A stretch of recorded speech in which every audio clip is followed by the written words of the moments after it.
we haven't talked a lot about Juan Soto, and we've been on the air for 40 minutes, so let's fix that. Here we go, some fresh Soto news with that very high-profile, pricey free agency out there. Reports say that he is meeting with the Los Angeles Dodgers this week. So that means there have been meetings with all the high-priced players after the latest round of meetings with his incumbent employer, the New York Yankees, and he is expected to sign, I don't know who this is being attributed to, by the winter meetings, if not at the winter meetings, which would be kind of a nice little touch. Well, think about it.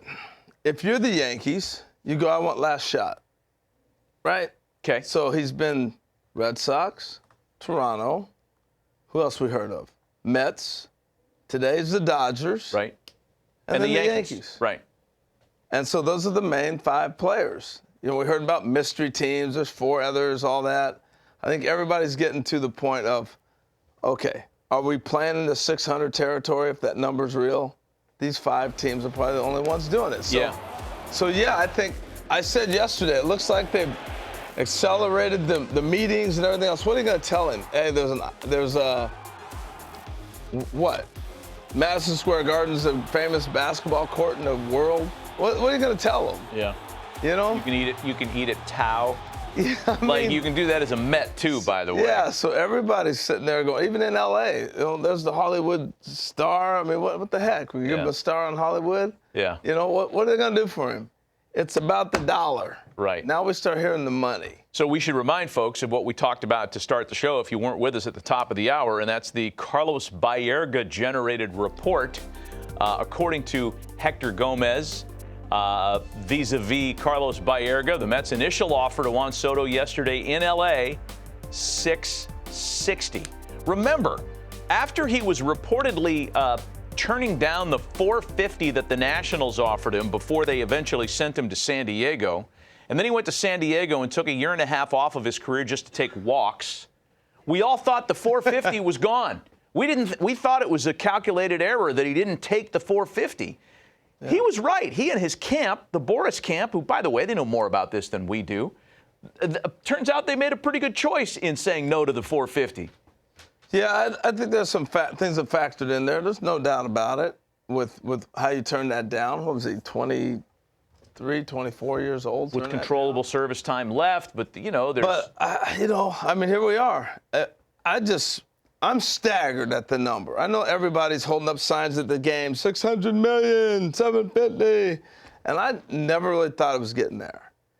If Shohei Ohtani, the greatest player on the planet, is paid for doing 2 things: pitching as a starter and hitting homers as a DH, got $700 million. How in the world are you going to give a player who plays in the outfield and he can hit, best hitter out there, the same amount of money? Yeah. He doesn't pitch. Bobby Witt doesn't pitch. Look, Judge doesn't pitch. Harper doesn't pitch. Machado doesn't pitch. You know what's happening there with the Boris Corp folks. They got the coffee table book. They got the presentation.